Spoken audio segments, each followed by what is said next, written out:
thank you, Confucius. Or something. I don't know why. He looks like... The hair and the mustache is what does it for me. I don't know why. When Got the Fu Manchu look. Exactly, it's like a Fu The hippie Manchu. Fu He's got, Manchu. like But he's he taking my order at fits Peking in Tokyo. 1974. Oh, yeah. Like, that guy definitely pulls it into 1974 for me, because I was in first grade in 74. So, like, I remember the hippies. I remember that look. Damn hippies. People really having that look. So, it's really kind of funny.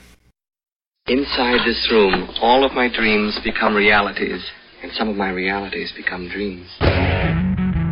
What in the wide, wide world of sports is going on here? Alive! It's alive! It's alive! You are listening to The Wilder Ride, getting wilder by the minute. Here are your hosts, Alan Sanders and Walt Murray.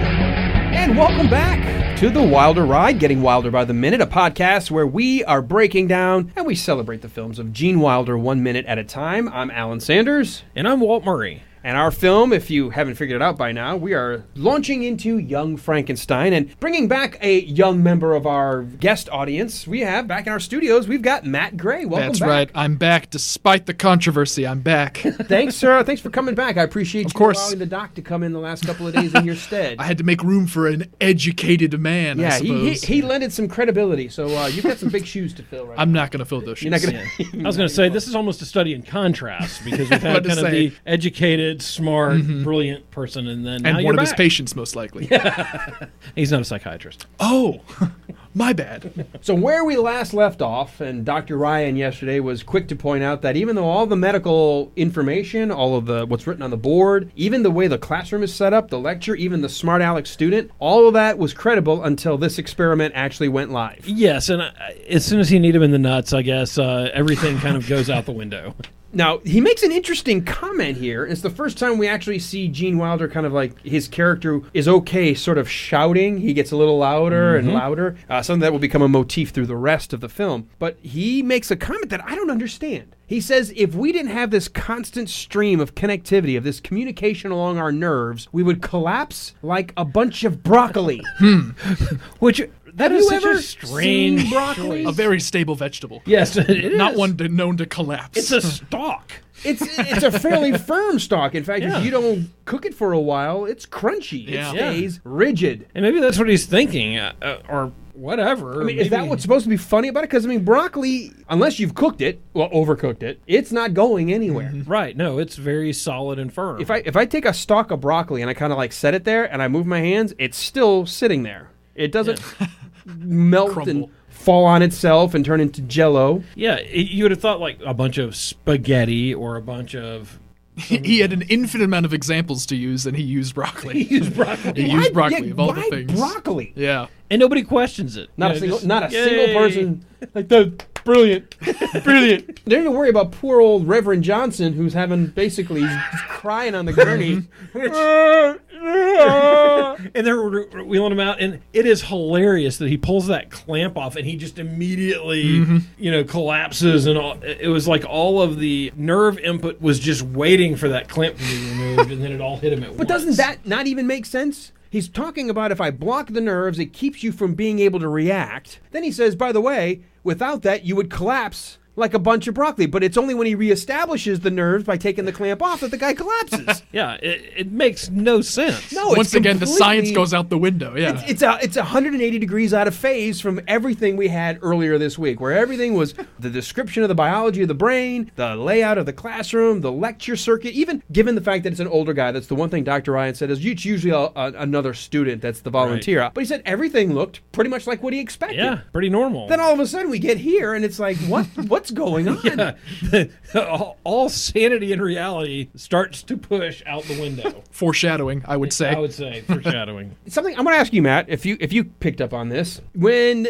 he goes to pull the clamp off the guy's head, those orderlies were right there. Oh yeah, they were waiting for him to just collapse. I'm assuming this means that they've been in more than one experiment with this guy with these kind of patients where they're like, okay, Exactly. he's gonna do his thing, this guy's gonna fall over, and we're gonna have to catch him. I mean, that's exactly where I was going going with that. Yeah. That this is not the first time that we've had a live human guinea pig who was put through some kind of mortal harm. Yeah, it's like they were, beforehand they're like, all right, well, we're ready for crazy Dr. Frankenstein to And if you don't destroy believe someone getting else. kneed in the nads is not mortal harm, then you haven't been kneed in the nads. Yeah, no, that I can unfortunately empathize with Mr. Hilltop here. Once again, in the last minute, look, not a single reaction. Yet his eyes are crossing. He's Oh going, my gosh, yeah, he's obviously got a reaction. You're just blocking the nerves that allows him to protect himself. yeah, and it is just hilarious that it's like the nerve impulses just sat there waiting for the clamp to be removed, and then they all get dumped on his brain all at once. Now, I do think it's funny when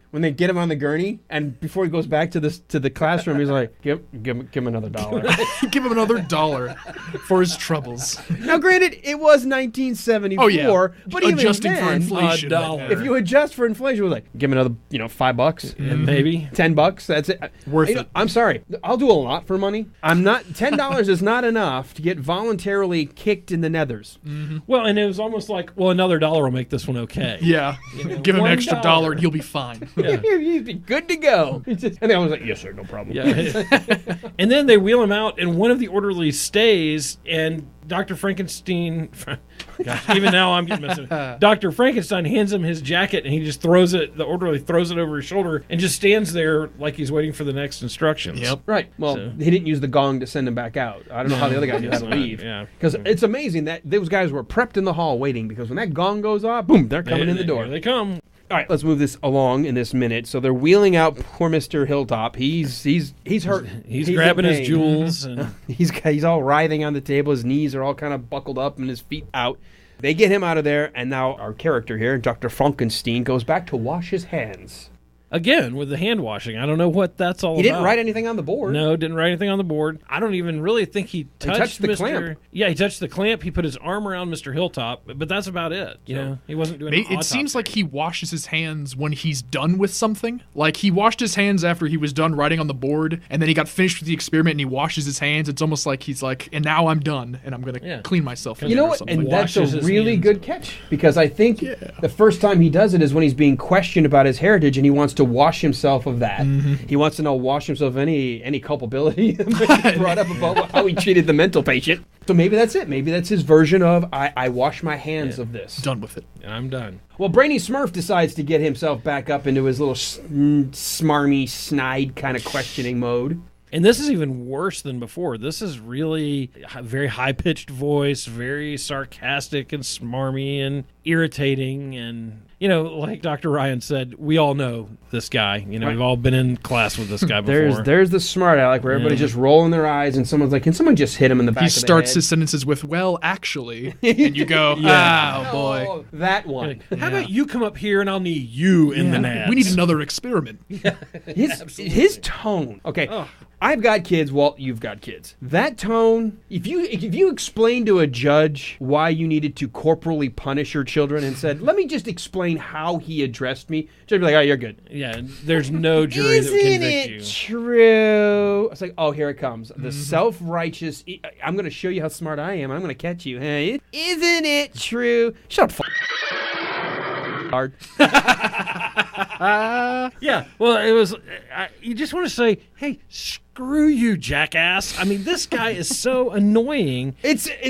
He barely is able to allow himself to say the name properly. When he starts to say it wrong, he starts saying Frank, and the guy Gene Wilder, And he gives does it him a on look, purpose. and it's like, okay, fine. Yes. Frankenstein. Isn't it true? I'm like, oh my God, I'm going to punch you in the head. Yeah, and you really want to. You want to just kill this guy. I mean, the perfect. I don't want to kill him. I want to guy hurt him for a stand up. while. Well, that's true. A I little, want him to feel the pain. little torture, little. It's like the line from Robin Hood, Prince of Thieves. I want to cut his heart out with a spoon. Yes. And the guy's like, well, I don't get it. Why a spoon? Like, because it's dull, you twit. Yeah, It'll hurt more. Exactly. That's what I want to do. I want to take a spoon to this kid. Yeah, and we all know this annoying guy. We all, you know.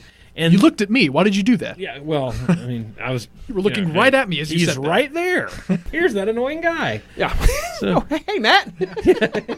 That's cool, guys. so, as an annoying guy, what do you think about? Yeah, I have perfect insight for this. Well, even the funny thing is the annoying guy in the room is annoyed by this guy. That's how bad this guy is. Yeah, right. And the guy who really is about to come completely unglued here is annoyed by him. And We go back to Gene Wilder. You know, we talk about how great Gene Wilder is. His facial expressions in this scene are great because his eyes are saying what we're saying out loud here. Shut up, you little jerk, you little twit. And his eyes are darting back and forth. This is classic Gene Wilder. Now, what's interesting, and I will give this kid credit because, again, he knows enough to get the attitude. He's got the attitude, but he's not just spouting nonsense. This is an actual biological story that would have been known. It was one of Darwin's, I think, grandsons that was continuing the biological work started by his grandfather. Ironic that we've got a grandson here with Dr. Frankenstein talking about this a worm, this vermicelli, and of course we'll see in the next minute. You know, we have to wait till Monday. There's like, are you talking about the spaghetti? Like he tries to bring it back down. But this kid was like, he knows this story about this worm that seems at the time to have become reanimated. Yeah, which is a very interesting thing. I did a little research too, and I guess it's a pretty well-known experiment that happened, that he left some vermicelli sitting out and it reanimated supposedly, and he references that with Dr. Frankenstein here, and he is really kicking the mule here, trying to get a reaction out of the doctor. That's what I can't figure out. I get being the smarmy student. I get trying to like prove you're smarter than the professor. Yeah. You already tried this once, and then you shifted to an actual, okay, and that's what led to our whole demonstration. Why go back to it? What's the point? Yeah, I don't know. He's just the class smartass. I think, don't get me wrong, I'm just guessing, he might be a dick.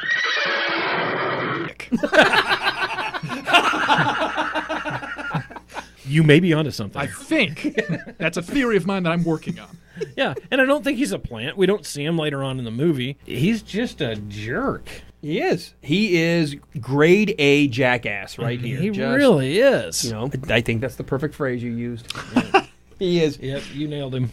All right, so before we wrap up, because there's not much more that happens this minute besides the fact that he's being asked this question, but we're not going to get the response yet. We have to wait till Monday to get the response. But if you watch, Gene Wilder is annoyed, but he also knows where this question's going, and it's a way of coming at the same Frankenstein story, but from a different angle. Like, this kid won't give up on this whole idea. Your family tried to bring people back from the dead. Yeah, he just will not let it go. And I guess it also kind of speaks to kind of the broader world. I guess everybody knew about this. This has become not just a story in that town, but I guess it's more broadly known even in the scientific community that everybody's quite infamous. Aware. Yeah, and I kind of wonder why he even got accepted to med school since everybody knew what his family's been about.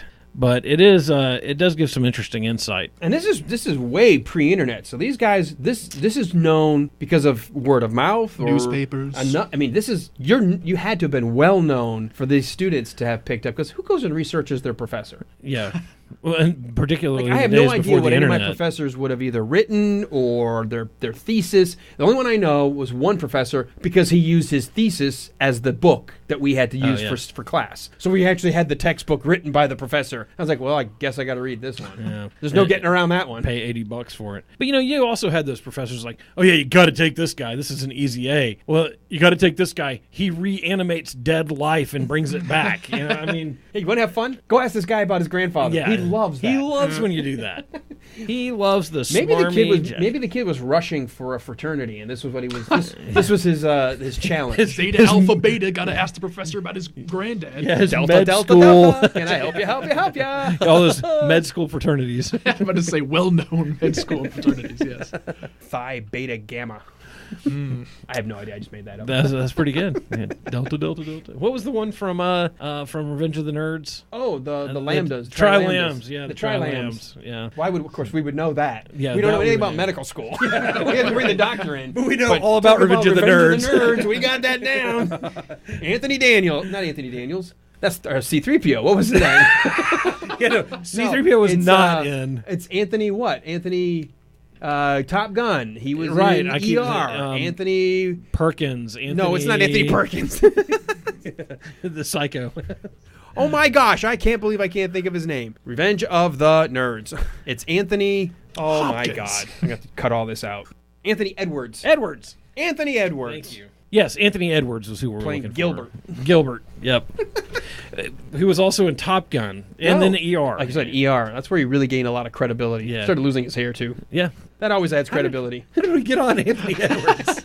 Because you brought up Revenge of the Nerds. I know. I'm sorry. And it got us full round to him playing a doctor. Well, there we go. A very credible doctor. Yeah, the difference between Anthony Edwards on ER and Gene Wilder is, one tried to bring back the dead. I was going to say, Anthony Edwards never once on ER tried to reanimate life. No. Well, did bring a couple of people back from a heart attack. Oh, that's true. Did resuscitate. With electrical impulses. Yeah. Managed to do that. So maybe there is a similarity. We need to get the doctor back. I never on saw here. Gene Wilder and Anthony Edwards in the same movie at the same time. Maybe an alter We're ego. on to something here. What do you think, Matt? 9/11 was an inside job? I don't know.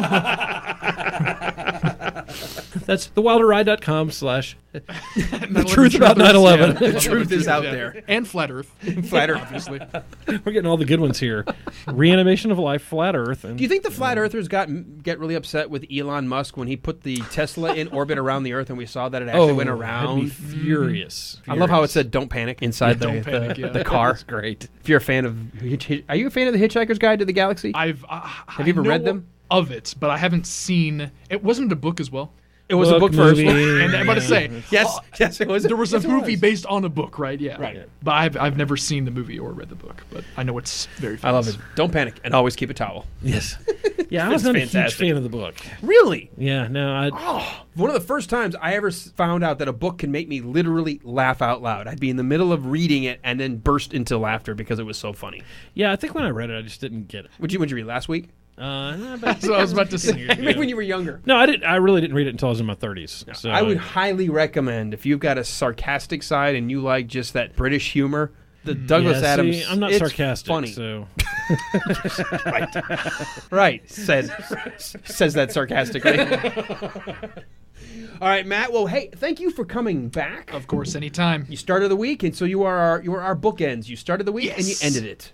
I keep all the books secure with my perverted commentary. Is that what we'll go with? something. So to reiterate for folks that have maybe never seen this movie, for you, the humor worked. You enjoyed it. People of all ages. I don't care if you were born in the 90s or born in the 2000s. It's just objectively funny. Even, I'm not even the biggest slapstick humor fan myself, but it's just funny, and I think that's the best compliment I could give it. I find myself laughing more the more I go back and watch because I'm catching the reactions, the scenes, the timing. It's a very funny movie. Yeah, there's a lot of layers to this too. So and Matt, were you familiar before? I mean, like, were you a Frankenstein fan? Had you watched the Frankenstein movies? Everyone knows about Frankenstein, but I've never seen any of the classic Frankenstein movies, But I mean, I knew enough about this story to know what they were parodying and, what was satire. Yeah. And they did it very well. Yeah, and again, I think that the fact that it doesn't have a lot of like Richard Nixon jokes or anything that really puts it in. Oh man, that old Watergate scandal. Yeah. Oh, that doesn't translate well. But it seems like it doesn't matter what generation you were born in. You can go back to this movie at any time and still be like, it's just funny. Yeah. I totally agree. I think the big success, and I think if you go back and look at Mel Brooks's movies as a body of work, the ones that still hold up over time are the ones that aren't trying to be so relevant to a movie that day or of that time. It's the ones where he goes back and, like History of the World, where you're making fun of the history and watching the advancement of these stories over time, or Blazing Saddles set in the Old West. So it's not so contemporary that the jokes fizzle after a decade. No, they really are. I mean, just like this, the slapstick kind of knee to the nuts kind of humor. Always stands the test of time. Always stands that's the test always of time. funny. Yeah, it's going to be funny when we're 100 years old. Well, anything else you want to add, Matt, since you are wrapping us up this week, episode 10? I mean, just go watch all of Gene Wilder's movies that you can while you still can. Absolutely. And there are a couple that are out on Netflix right now. Are there? Silver Streak is out there, which is a great one. Silver Streak is a fantastic movie. I can't wait. I mean, I know we just are starting. We are at the, week 2. Yeah. And yet, I'm already thinking about the whole Richard Pryor and Gene Wilder pairings. I mean, Silver Streak, followed by Stir Crazy, followed by See No Evil, Hear No Evil. I mean, they were a funny duo. Oh, they were awesome. And think about it, we're a tenth of the way through through Young Frankenstein. We're already 10% of the way We're through. 10% of the way through. Almost. 10 episodes. Yeah. Well, almost 10%. Almost 10%. Yeah. So it's going fast. But yet there's so much. I mean, Gene Wilder left us with a great body of work. Well, next week we'll have a whole brand new guest in the studio. Somebody to give us some more insight. And we're going to get a female perspective next week. I'm looking forward to that. See what, because sometimes the humor that guys like is not necessarily the same thing that ladies like. Wait, women don't like the Neat of the Nuts humor? No, they don't have no problem delivering that. No, they do not. They absolutely do not. No, they tend to actually enjoy watching that. Yes, they do. Or inflicting. Inflicting. All right, well, let's give a quick shout out to the Movies by Minutes guys. All of them. There's so many movies that are being broken down 1 minute at a time. Started off with the Star Wars Minute, StarWarsMinute.com. And those guys, of course, were Alex and Pete with the Star Wars Minute. And we are now just one of many podcasts doing this same format. Yeah, and it's a great community.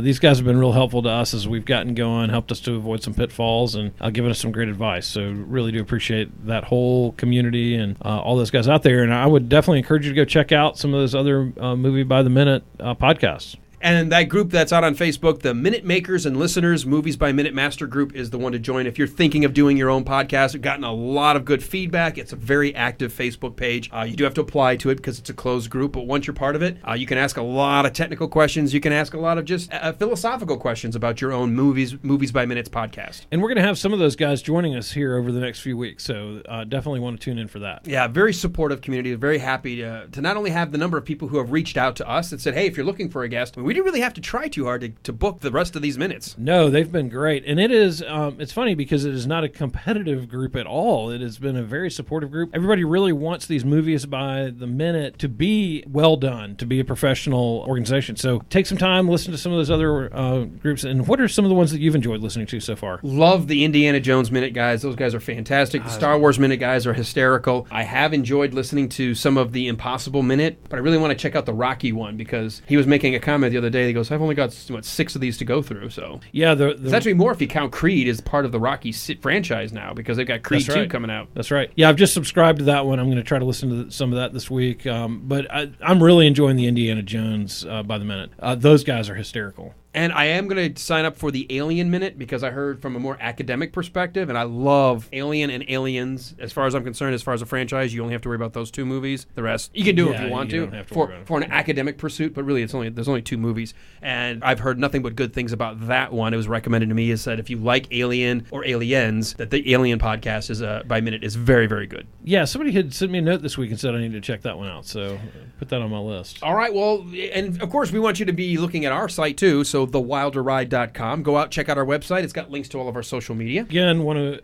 thank everybody for all your great feedback and taking the time to give us a 5-star rating and to make some comments there. If you enjoy what you're hearing, please take some time take you 30 seconds. And if you want to help out with some of our costs and maybe get some nice swag in the meantime, go to patreon.com. That's www.patreon.com/thewilderride and become a part of our team here. All right, that's it for the week. Got to wait for episode 11, the rest of the question from Brainy Smurf. Yeah, and Dr. Frankenstein will give us his answer to that question. You had to put a st. Either way, like, is it Frankenstein? Well, I go back to my redneck roots. It's more Frankenstein. Frankenstein. Yeah, beans and Frankenstein. Franken beans. Hey, wait, Franken beans. I just call him Doc. All right, guys, till Monday. My wife just tried a strap-on. It's great receiving. I'll be walking. No, I don't like this. Walking funny tomorrow. No. Where was that on the Deadpool calendar? Was that October? Oh, I think that was like Women's Day or something like that. He's like, no, I don't like it. No. I don't like She this tightens at all. it up.